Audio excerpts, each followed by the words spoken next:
Hey parents and coaches, are your kids using the right glove? The most important skill for youth athletes to learn is how to play proper catch. The problem is, most youth gloves are made with bad leather and are too big for small hands. They actually make it harder to play catch. That's why former Major League Baseball shortstop Kevin Smith created Cali gloves. Cali gloves are crafted from 100% Japanese kip leather and are the perfect size for kids.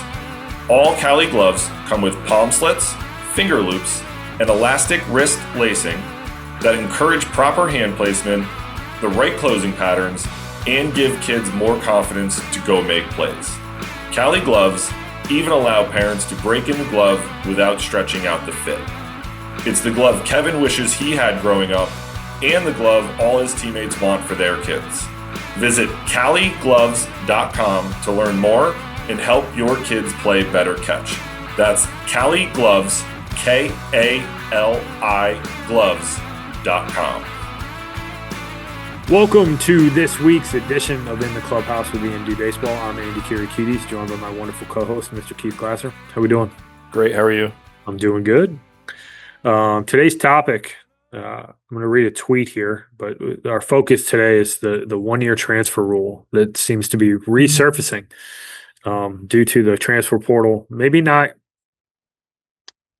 going quite as planned as some of the schools may have anticipated. But nonetheless, I'm going to read a tweet.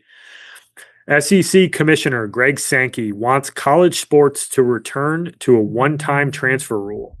Sankey is calling for national eligibility standards that put academics first while bringing consistency to roster management. He expressed concern about older players remaining in college athletics for extended periods, noting that the presence of 26 to 28-year-olds can limit opportunities for high school recruits. So, I think they've been tapping our phones because me and you have been talking about this for a couple months now that, you know, it's not, and for those of you who listen, we're not on the anti-portal in the transfer portal is ruining everything in college sports train. I will say that there's some stuff that needs to be fixed, I think, right? I think you see with some of the sums of money that's going around and all that kind of stuff. I think there's some change coming, and me and you had recently spoken specifically around one of the best ways to fix it is that you get one free transfer. And it would probably slow a lot of this down. It would reduce the expenditure that schools are required to kind of go and get top guys. So I'll kick it over to you for your initial thoughts on this one. Yeah, no, I think that I would like to see the NCAA go back to a one-time transfer rule. Not to say that you can't transfer more than once, but if you're going to transfer more than once, then you're going to have to sit out like the old rule was. Going multiple times, and I think this is obviously coming from Greg Sankey, who's the SEC commissioner, because you're seeing people specifically in football and hoops leveraging the transfer portal as a free agency, more or less, of like, oh, you're not going to give me money, I'm just going to go in the portal and get more. So then they come to the table and give more. Which obviously this is not what NIL was intended for. It's kind of come off the rails at this point in time. But the idea behind the transfer portal was to, allow kids to be able to transfer at least, once really, and end up at a school where maybe they, made the wrong decision, or the coach left, or they're not going to play, and they gives them an opportunity to be able to go play somewhere else because they overshot their ability on the front end, and they can go transfer to another Division I school and not have to sit out a year type thing, where now it's just, hey, we're just going to continually jump in the transfer portal and try to land at another spot. So I would personally, you and I have had this conversation multiple times, as you alluded to, that they're tapping our phones. We've had this conversation quite a bit, that I think one way to stem the tide on a lot of this transfer portal stuff is to give you a one-time grace period where, hey, you can transfer 1-to-1 and you don't have to sit out. But after that, if you go 1-to-1, you got to sit out. And I would also put in there, Like if if you go down, you can play, but if you go back up, right, like you're going to have to sit out a year. Like the old rule used to be, if you went from 3-2 or 2-1, 3-1, like you had to sit out a year. And so you can't really necessarily backdoor it by saying, well, I'm going to transfer out of here and go play at a Division III school and then come back to a Division I school, type thing. So no matter what, you're anytime after you get a one-time get out of jail free card, if you will, and then you can get back. If you want to transfer again after that, then you're going to have to sit out a year, and then it's going to stem the tide on a lot of this stuff because. Are there still going to be people that are going to leverage it? Yeah, they are. Right? Like if you haven't transferred yet, you can leverage the transfer portal. Be like, well, I'm going to jump in the portal and go. But for the most part, it's going to stem the tide on a lot of the transfer portal stuff. And I do think the other side of it too is that coaches will be a little bit more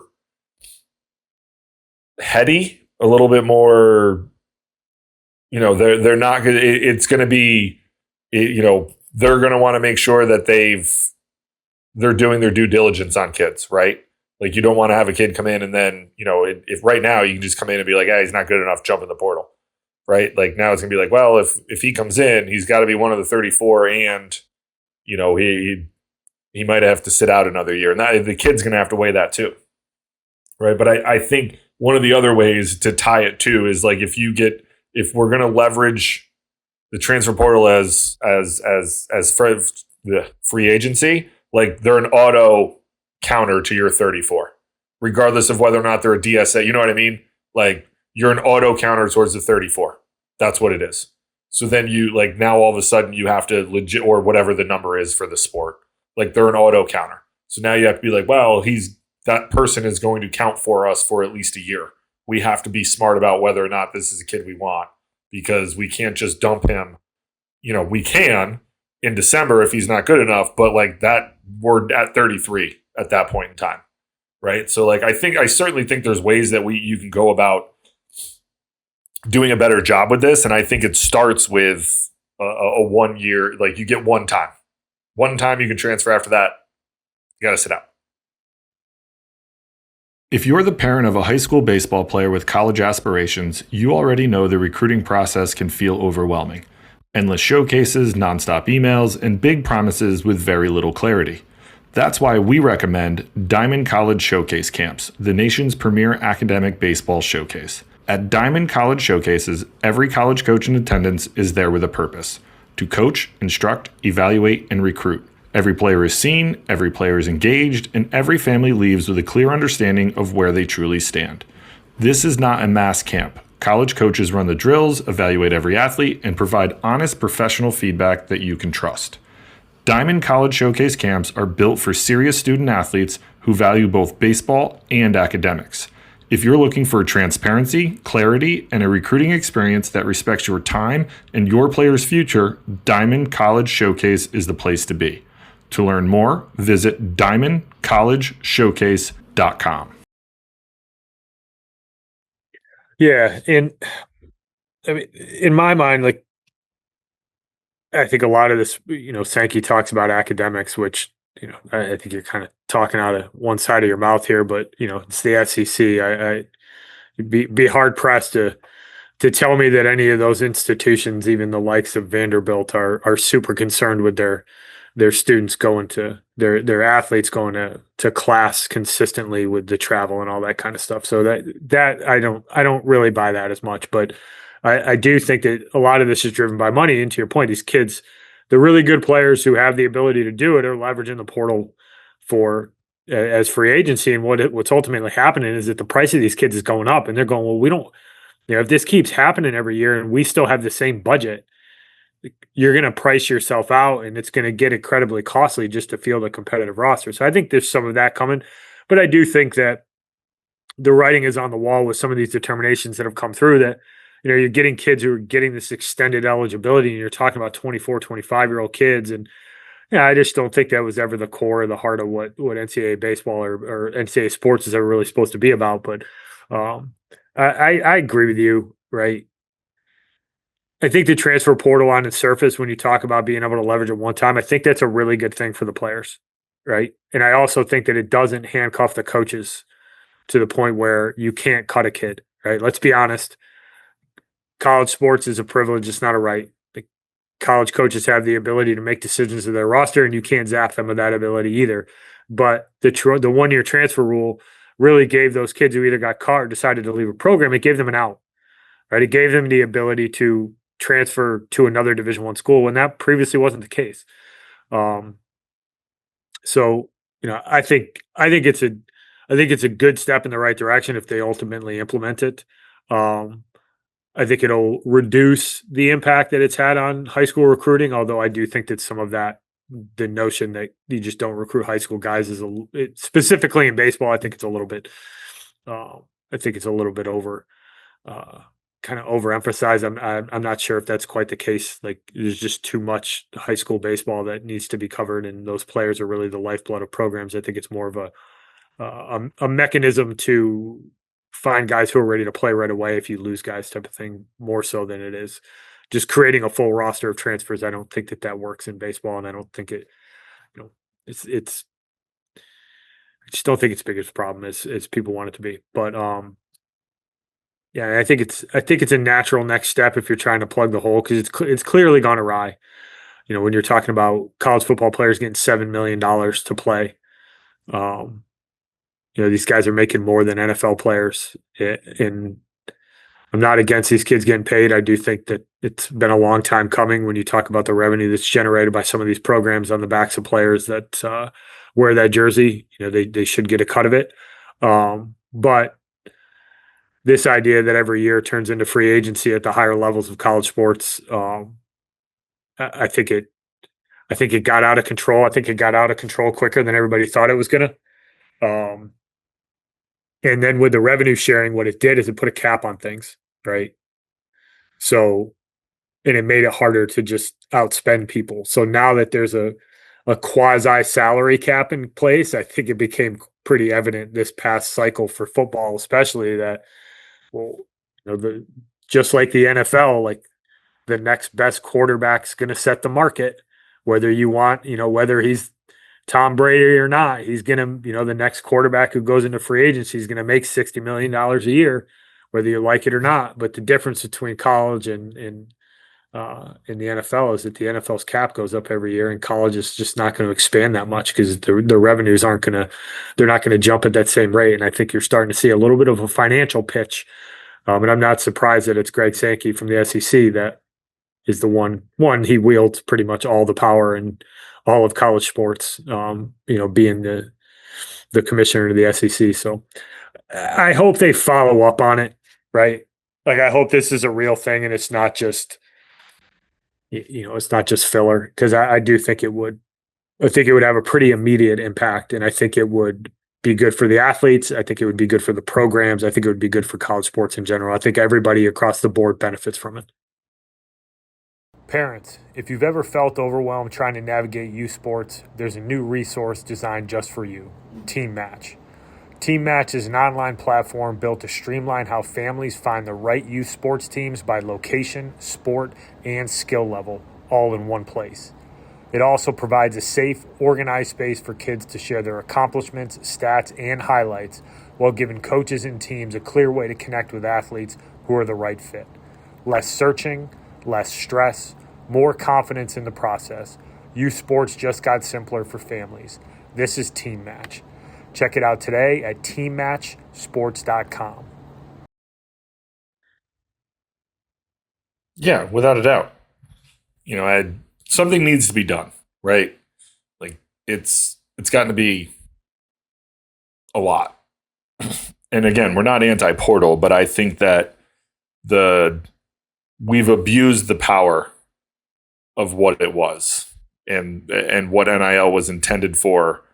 And, we were in college and there was the kicker at Colorado, wasn't he? He was like an Olympic skier, and they made him quit playing football so he couldn't monetize his YouTube page. Oh yeah. I remember. Jeremy something, I think. Yeah.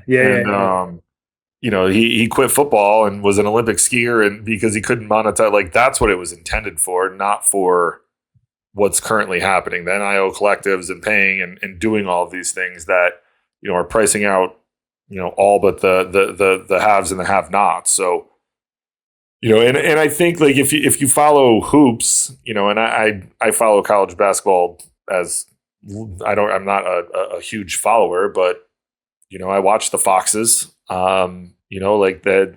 There's a lot of roster turnover every year in college basketball. Like guys are just going everywhere, and that's it's hard to be good. It's hard to sustain programs. It's hard to do those things, and I think you're putting programs and coaches and kids in tough spots to be successful at colleges because we're getting away from what this was actually intended to do, right? Like, and then to his point about the academics, and maybe not necessarily so much in the SEC, but it's some of like your mid-major schools. You're going to 4 schools. How are you graduating? You know what I mean? Like there's credit, like there's a lot of credit, like there's a lot going on there. And like now we're getting away from these kids even graduating school in 4 years or 5 because we're missing credits. Like who knows how many they took. Like it just becomes, it muddies the waters in a lot of things. And I think you can clean up a decent amount of issues in just kind of putting a cap on what you can transfer, how many times you can transfer. And then also, hey, if whatever the number it is in basketball that's countable, and at baseball it's 34. Like they got to be one of your 12 if they transfer in. You know what I mean?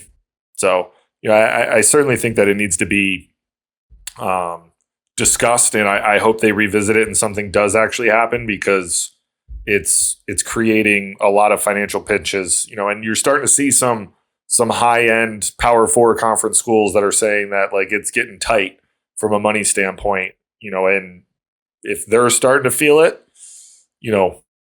things are going to start to change. You know what I mean? Like if the ones that have a lot of money are starting to say this has gotten out of control, things will start to change for them.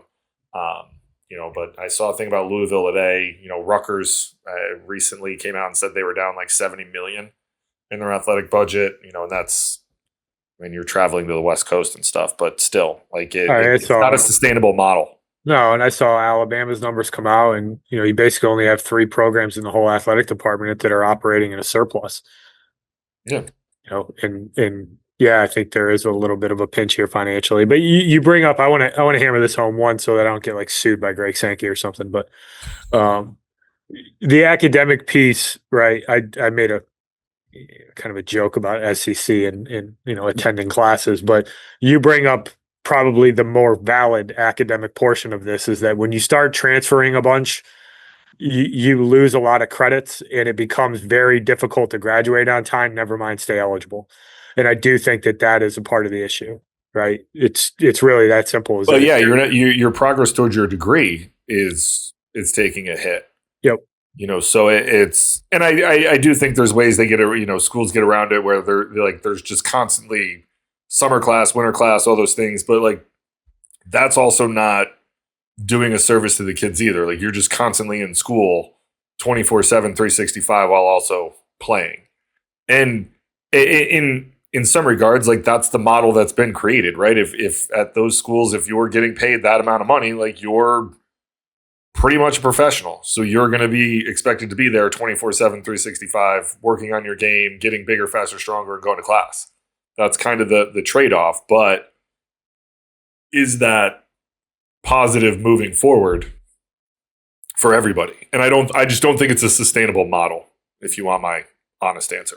No, and the vast majority of the kids that are going through this, even the guys who are making a ton of money, like you look at the statistics of it. Like if you're looking at it from a baseball perspective, like most of those kids aren't going to play. Even the best kids in all of college baseball, most of those kids won't have sustained careers of any value. All right, never mind make it to the big leagues. Never mind make it through arbitration. Never mind to make it to free agency. Like same thing with the NFL. I mean, the average tenure in the NFL is astonishingly low. And when you're talking about getting a degree and you're talking about being able to do it in a timely manner, it actually does matter. Even for the kids who are making $1 million, like, yeah, you get a nice boost when you get out, but you might make $1 million in college, and then all of a sudden it's like you get you get a cup of coffee in the NFL for 1 year and you're on a practice squad and then you never play again. It's like, well, what do you have now? Do you have to go back to school now? Right. Most of those kids don't go back to school, and it's nothing. It's just once you get out of school, a lot of guys don't go back. Yeah, and that's just in general for most people. Just That's in not even general, like athlete. once you lose that momentum, and once you leave the classroom and you don't get that degree, and this isn't anecdotal. Like there's plenty of data out there suggests that guys who leave school early to go play a professional sport, whether they are there for an extended period of time or not, most of them do not go back and get their degree. Right. So I think putting stuff like this, you have to take into account the vast majority of the individuals and putting in rules that are going to benefit them, not just from a financial perspective to cut off how much you're going to pay guys, but like a system that is more beneficial broadly, which is give student athletes the flexibility, give coaches the flexibility to make decisions on the roster, give players the flexibility to leave programs for the variety of reasons that they may leave a program. But hey, you get one shot at it. And then after that, you're going to have to sit out a year before you're able to play.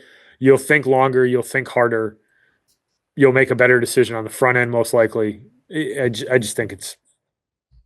Yeah, and I think it would be a good adjustment.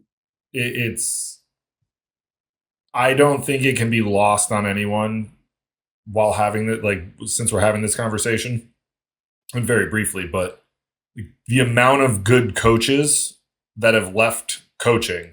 And not just in baseball, but football, hoops. I'm sure it's in other sports because they don't want to deal with this. And you can say that it's, they whatever, they're at the end of their careers, whatever. But there's a lot of people who I've talked to, even that are younger, that are like, I don't know if I want to continue to do this because it's too much. You have to recruit your own team. You have to recruit other players. Now we're into 2 years out plus my own like you're putting a lot on coaches, and we're going to eventually start losing people